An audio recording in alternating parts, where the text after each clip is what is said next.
The South China Sea is a crucial body of water in Southeast Asia. Many countries, including China, Vietnam, Malaysia, Brunei, and the Philippines, surround this sea. This sea is a major pathway for global trade, connecting the Indian Ocean to the Pacific Ocean. It is also rich in natural resources, with large amounts of fish and potential reserves of oil and natural gas. Fishing is vital for millions of people in the region.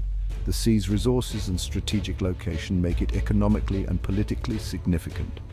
Several countries claim parts of the sea, leading to long-standing tensions. These overlapping claims have led to disputes and concerns for international peace. Countries have built structures on islands and reefs and sent patrol boats to assert their claims. Understanding this background is key to understanding new events. Any change in how countries manage their relationships in the South China Sea is significant. Agreements or new policies can affect trade, resource access, and the balance of power in the region. The world watches closely when countries in this area try to find peaceful solutions. The recent news about China and the Philippines signals a potential shift in a long-standing dispute. This essay will explore this new agreement. In May 2025, China and the Philippines announced a new agreement about their activities in the South China Sea. This news was unexpected for many international observers. For years, these two nations had many disputes over islands, fishing rights, and maritime boundaries. The agreement was the result of many quiet talks aimed at reducing tensions and finding ways to cooperate. The details of the agreement focused on practical steps to manage disputes and explore shared interests.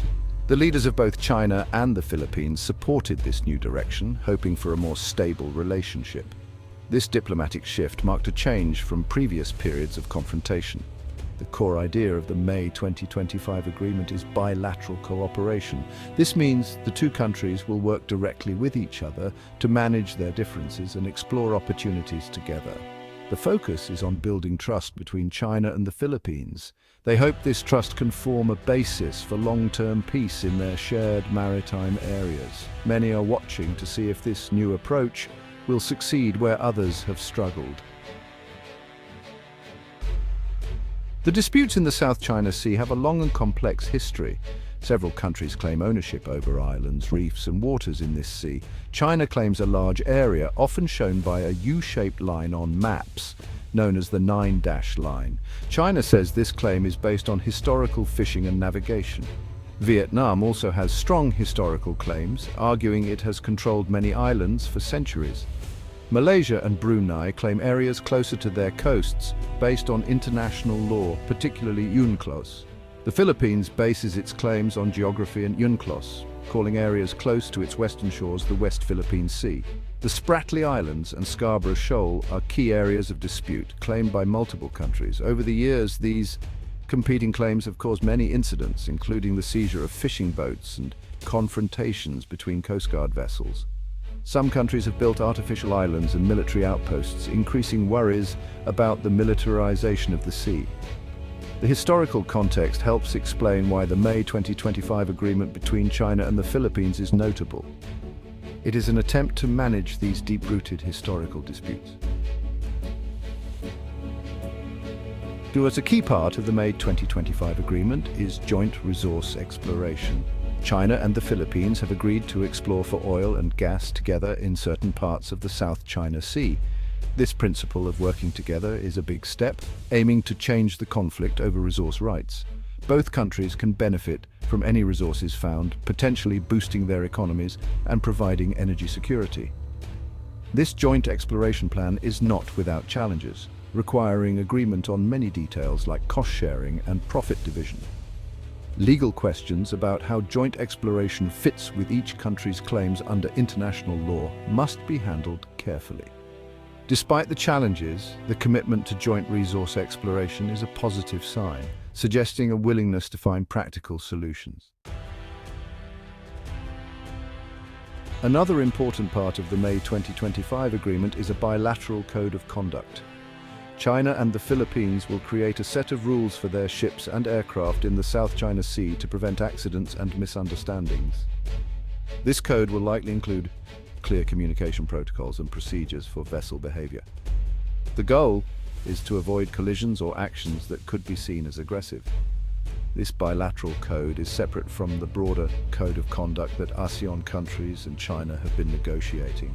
Establishing and following this bilateral code will require commitment from both sides with clear instructions to naval, coast guard and fishing fleet commanders. The hope is that this code will create a more stable and predictable environment, reducing daily friction in the South China Sea. Many people wonder why China agreed to this deal with the Philippines in May 2025. One important factor could be China's desire to improve its international image. This agreement offers a chance to show a more cooperative side. Another reason could be economic, as peaceful joint exploration for oil and gas is better than conflict. Cooperation with the Philippines could unlock new energy supplies and create a more stable environment for China's Belt and Road Initiative project. China might also see this agreement as a way to manage its relationship with the United States. By making an agreement with the Philippines, China might hope to reduce US influence in the dispute. Finally, this agreement could be part of a larger strategy for China in Southeast Asia, encouraging other claimant states to seek bilateral deals. The May 2025 agreement between China and the Philippines has caused a lot of discussion. Reactions from other countries in the region have been mixed. Some neighboring countries, especially other claimants in the South China Sea, are watching closely. Vietnam, for example, has its own significant disputes with China and will want to see if this agreement truly leads to less tension. Other ASEAN members, like Malaysia and Indonesia, might see the agreement as a positive step, hoping it signals a new willingness from China to resolve disputes peacefully. Major powers outside the region have also reacted. The United States has a security treaty with the Philippines and supports peaceful resolution of disputes. The US will likely welcome any genuine reduction in tensions, but will also be watchful to ensure the agreement upholds freedom of navigation. Other global players like Japan, Australia, and European nations also have an interest in the South China Sea for trade and support a rules-based international order. These countries will likely view the agreement with cautious optimism, hoping it leads to greater stability. This new agreement between China and the Philippines could have a big impact on regional stability. If it works well, it could lower tensions significantly, making the South China Sea a safer place for everyone.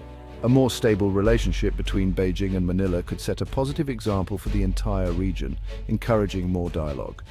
The agreement might also change power dynamics, with China building partnerships instead of relying on pressure.